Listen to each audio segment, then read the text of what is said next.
बिहार सरकार के ग्रामीण विकास विभाग ने मनरेगा और जल जीवन हरियाली के तहत पहले ही दिन मजदूरों को काम दिया। ग्रामीण विकास और संसदीय मंत्री श्रवण कुमार ने हमारे संवाददाता पुष्कर प्रवीण को बताया कि बिहार में लॉकडाउन के चलते मजदूरों का ध्यान रखते हुए सरकार ने बड़ा कदम उठाया है और उनकी जीविका चलाने के लिए पहले दिन 3,30,000 मजदूरों को काम दिया। अभी यह संख्या और बढ़ेगी। साथ ही यह भी सुनिश्चित किया गया है कि सोशल डिस्टेंसिंग का पूरा पालन हो। इसकी मॉनिटरिंग भी होगी। मजदूरों को मास्क और इसके अलावा हैंड वॉश जैसी तमाम चीजें उपलब्ध कराई जा रही हैं। इसके साथ ही साथ इस बात का भी ख्याल रखा जा रहा है कि किसी भी मजदूर के साथ में कोई धोखाधड़ी ना हो। लॉकडाउन की स्थिति में मजदूरों के बारे में सोचते हुए बिहार के मुख्यमंत्री ने कहा था कि 20 अप्रैल के बाद सबको काम करने का मौका मिलेगा ताकि मजदूर अपनी जीविका को जी सके। मेरे साथ बात करने के लिए हैं ग्रामीण विकास मंत्री श्रवण कुमार जी। श्रवण जी, ये मजदूरों को आपने कहा था कि 20 अप्रैल के बाद मौका मिलेगा, तो इस किस स्तर पर ग्रामीण विकास विभाग में 20 अप्रैल से काम शुरू हुआ सर? कोई डेटा आया सर? देखिए, कोरोना वायरस से जो उत्पन्न स्थिति बिहार में हुई है उसको लेकर बिहार की सरकार काफ़ी चिंतित है और बिहार के मुख्यमंत्री श्री नीतीश कुमार जी ने निर्देश दिया था कि 20 अप्रैल से हम मनरेगा का काम चालू करेंगे, जल जीवन हरियाली योजना का काम हम शुरू करेंगे और राज्य में जो हमारे जॉब कार्डधारी मजदूर हैं 1,64,00,000 करीब हमारे मजदूर हैं जी, और जो सक्रिय हमारे मजदूर हैं वो करीब 58 लाख के करीब है। और बिहार में अभी तक जो हमारी योजना चल रही है जल जीवन हरियाली योजना और मनरेगा की योजना जो चल रही है 31,03,000 योजना हमारी चल रही है मनरेगा और जल जीवन हरियाली। और हमने जो काम दिया है 20 तारीख को मजदूरों को जो काम दिया वादा किया था तो 3,30,000 मजदूरों को हमने काम में लगाया है जी, जिसमें तालाब की खुदाई की है। ये कल का डेटा है सर? 3 लाख? ये कल 20 अप्रैल को जो काम किए हैं मजदूर उनके डाटे हैं। उनके 3,30,000 मजदूरों ने काम किया है। तालाब खुदा है, शेड का निर्माण कराया है, पौधे को पानी देने का काम किया है जी, और इस प्रकार से मुर्गी का शेड, पशु का शेड और चेक डैम आदि तालाब की खुदाई करने का काम किया है। और बड़े पैमाने पर हम और भी लोगों को इसमें शामिल करेंगे, रोजगार देंगे। इतनी बड़ी संख्या है सर? हम बहुत तेजी के साथ कर रहे हैं। इतनी बड़ी संख्या, सोशल डिस्टेंस वगैरह सर ये मेंटेन किया जा रहा है सर? नहीं, वो तो पहली प्राथमिकता है जी कि जब काम शुरू होगा तो उनको मास्क लगाना है, सोशल डिस्टेंस का ख्याल रखना है, साबुन और पानी का भी वहाँ पर इंतजाम रहेगा जी। जीविका की दीदियाँ उसकी मॉनिटरिंग भी करेगी, उनके स्वास्थ्य का भी ख्याल रखेंगे, तो हर प्रकार से उनका ध्यान रखा जाएगा, मजदूरों का कोई दिक्कत नहीं हो। ये इस आशय के साथ काम शुरू की गई। सर, हम लोग देखते हैं 3,30,000 बहुत अच्छी फिगर है, लेकिन क्या सर ग्राउंड लेवल पे हम लोग देखते हैं कि मुखिया लोग क्या करते हैं कि मशीनों से काम करा देते हैं, तो उस चीज़ की सर मॉनिटरिंग विभाग कैसे कर रहा है कि मजदूरों को लाभ मिले इस बात का कि इतने मजदूरों को पैसा मिले उनकी जीविका चलाने के लिए? देखिए, ये जो मजदूर हमारे हैं उनके खाते में सीधे पैसा हस्तांतरित किया जाता है जी, और जो आपकी शंका है उसके बारे में सभी अधिकारियों को निर्देशित किया गया है कि किसी प्रकार के इसमें गड़बड़ी नहीं हो। गड़बड़ी पाए जाने पर अधिकारियों के खिलाफ, कर्मचारियों के खिलाफ सख्त कार्रवाई की जाए। आज की तारीख में किसी प्रकार की अनियमितता बर्दाश्त नहीं की जाएगी जी। तो आपने सुना कि बिहार सरकार ने पहले दिन 3,30,000 मजदूरों को काम दिया है। ग्रामीण विकास विभाग की ये बहुत बड़ी उपलब्धि मानी जाएगी ताकि मजदूरों को जीविका चलाने का मौका मिले, उन्हें रोजी रोटी कमाने का मौका मिले। साथ ही पदाधिकारियों को ये निर्देशित किया गया है कि उन्हें लाभ मिले, मजदूर काम करे, मशीन वगैरह के थ्रू भी काम ना हो। कैमरामैन राजीव रंजन कुमार के साथ पुष्कर प्रवीण, न्यूज़ 1 इंडिया। सीतामढ़ी में दबंगों की दबंगई का एक मामला सामने आया, जहां पर बकरी के विवाद में दबंगों ने एक महिला को लोहे की रॉड से दाग दिया। महिला के जिस्म को दागकर बुरी तरह उसे जख्मी किया। जब महिला 18 किलोमीटर चलकर न्याय के लिए सीतामढ़ी एसपी के पास गुहार लगाने पहुंची तो सीतामढ़ी एसपी से महिला की मुलाकात ही नहीं हुई। लॉकडाउन के बाद मुलाकात की बात कही गई। वृद्ध महिला के जिस्म को गर्म लोहे से दाग दिया गया, उसको घायल कर दिया गया। महिला के शरीर पर कई दाग के निशान हैं। बेरहम तरीके से उसे लोहे की रॉड से दागा गया। अब पीड़ित महिला ने परिहार थाना में आवेदन दिया, लेकिन पीड़िता ने आरोप भी लगाया कि इस घटना में परिहार थाने की पुलिस ने आरोपियों के विरुद्ध कोई कार्रवाई नहीं की।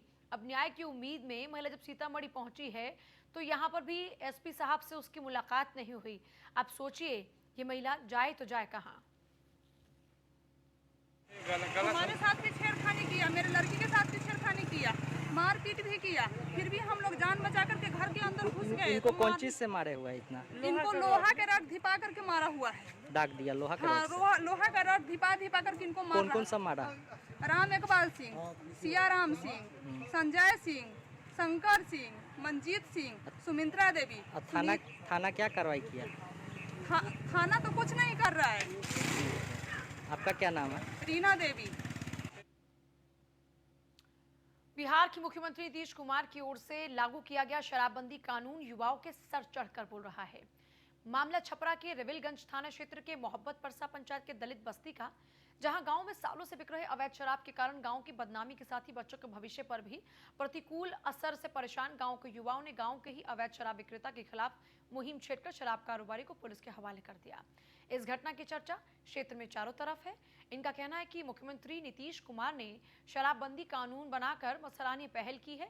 इसके बावजूद गांव कस्बों में चोरी छिपे जो शराब कारोबारी छिपे बैठे हैं, जो कि शराब का निरंतर व्यापार कर रहे हैं, शराब के कारण गांव की बदनामी भी कर रहे हैं और युवाओं के भविष्य के साथ खिलवाड़ भी कर रहे हैं।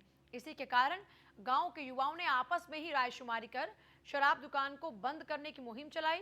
पहले शराब विक्रेता को शराब बेचने से मना किया, इसके बावजूद जब वो नहीं माना तो फिर उसे पुलिस के हवाले कर दिया गया।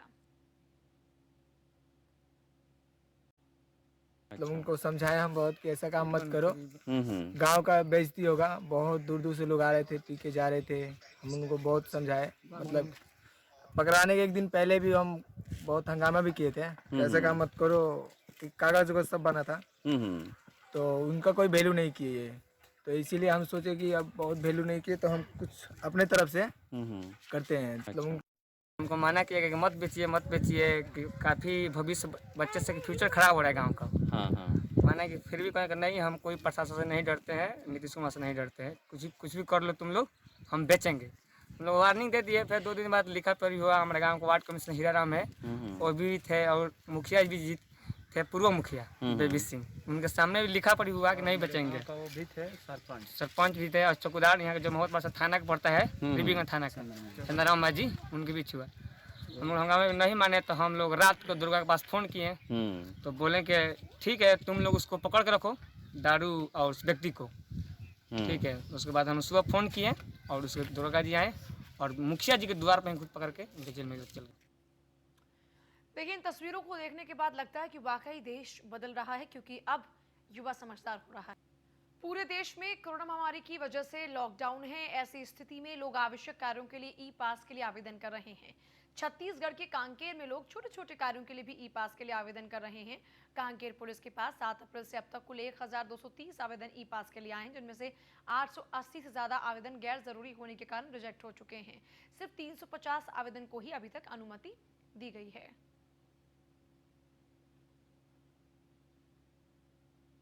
जा रहे हैं लॉकडाउन के दौरान, किस तरह के आवेदन आए हैं, मतलब कितने आवेदन आ चुके हैं? ये 7 अप्रैल से जो छत्तीसगढ़ ई पास का जो ऐप है छत्तीसगढ़ में शासन का, वो चालू हुआ है। उसमें से लेकर अभी तक लगभग 1250 प्रकरण हमारे पास आए हैं, जिसमें 350 प्रकरण हैं जिनमें जरूरी जो कंडीशन है, उसमें जो आवश्यक सेवा के अंतर्गत आने वाले उनको अनुमति दी गई है। बाकी बहुत सारे प्रकरण ऐसे हैं जो कि आवश्यक नहीं है और केवल सामान्य आना जाना को लेकर है। कोई किसी को रिश्तेदार के हम वापस जाना है या कहीं रिश्तेदार है उसको वापस बुलाना ही, इस टाइप से अनुमति है, उनको अपन कैंसिल किए हैं। लगभग 800 साढ़े 800 प्रकरण है जिसको हम लोग कैंसिल किए हैं। कुछ अलग हट के देखने को मिला? ज़्यादातर जो प्रकरण है वो लोगों के जो अति आवश्यक सेवा में, जैसे राशन दुकान है या फिर सब्जी मार्केट है, पशु को चारा से संबंधित लेकर जाना है, ऐसे हैं।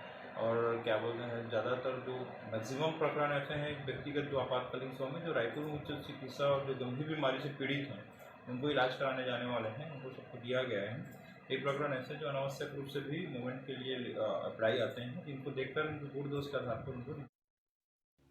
छत्तीसगढ़ में दूसरे राज्यों से आने जाने वालों पर नजर रखी जा रही है। इसी क्रम में धमतरी में पुलिस कर्मचारियों की कार्यशैली को देखने के लिए जिले के सभी चेक पोस्ट और सरहदी इलाकों में सीसीटीवी कैमरा लगाया जा रहा है।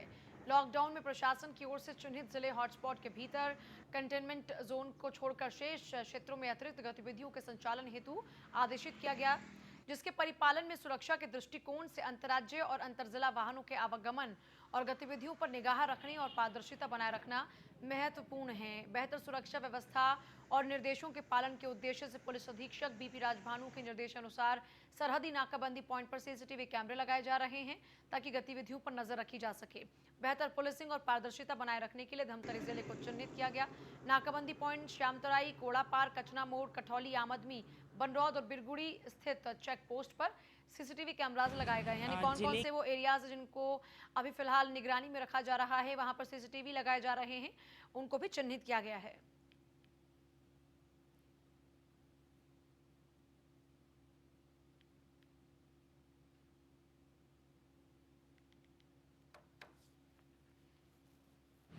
ज़िले की जितने भी आउटर बाउंड्रीज़ हैं जो अलग अलग ज़िलों को और उड़ीसा राज्य को लगती है, ऐसे 8 जगह चिन्हांकित किए गए थे और वहाँ पर सीसीटीवी कैमरा लगाए गए हैं, जिसमें कोड़ेपार का चेकिंग पॉइंट है। इसके अतिरिक्त कचना मोड़ है, श्यामतरई है, आमदी है, उड़ीसा में उड़ीसा के बॉर्डर से लगा हुआ गोरई का चेक पोस्ट नाका है। इन सभी जगह पे अभी सीसीटीवी कैमरे लगाए गए हैं ताकि जितने भी परिवहन वहाँ पर हो रहे हैं उसका एक रिकॉर्ड कीपिंग भी हो सके और एक दबाव भी बनाया जा सके।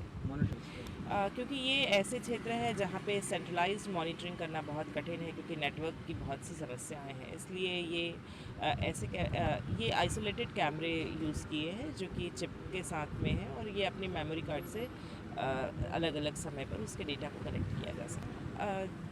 ये तो तुरंत ही उसकी शुरुआत भी कर दी गई थी और अभी हम जितनी भी हमारी आउटर बाउंड्रीज़ हैं वहाँ से इसका परीक्षण भी कर रहे हैं और इसको मोबाइल पे वहाँ पर देख भी सकते हैं। छत्तीसगढ़ में एजुकेशन हब कहलाने वाले भिलाई दुर्ग के अधिकांश इंजीनियरिंग कॉलेज और निजी हायर सेकेंडरी स्कूल के टीचर्स इन दिनों काफ़ी परेशान हैं, क्योंकि लॉकडाउन में छात्रों की पढ़ाई प्रभावित ना हो इसके लिए ऑनलाइन पढ़ाई कराई जा रही थी, जो कि जूम ऐप के जरिए ही की जा रही थी। लेकिन जूम ऐप के हैक होने से स्कूल कॉलेजेस के प्रबंधन में काफ़ी निराशा है। जब भी जूम ऐप से ऑनलाइन पढ़ाई कराई जाती है तो ऑनलाइन कुछ लोग व्यवधान खड़ा कर रहे हैं।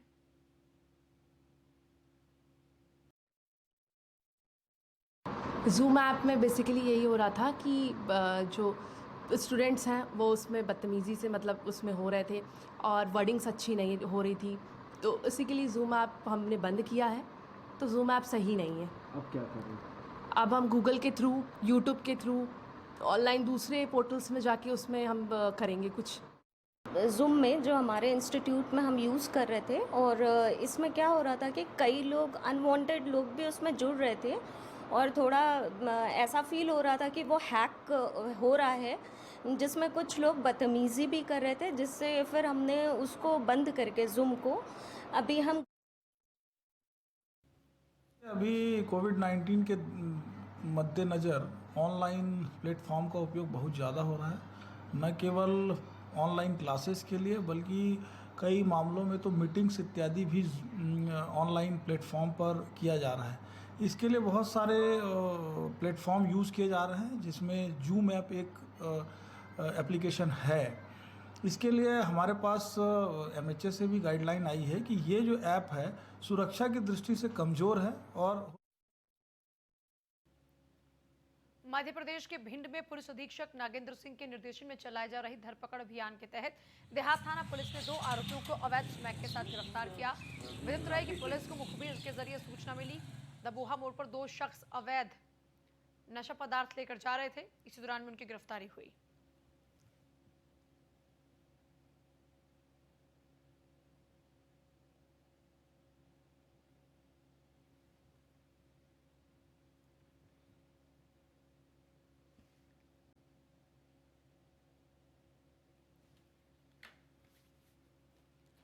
और चलिए इसी के साथ फिलहाल इस बुलेटिन में इतना ही, लेकिन आगे भी खबरों का सिलसिला जारी है, तो बने रहिए हमारे साथ। नमस्कार।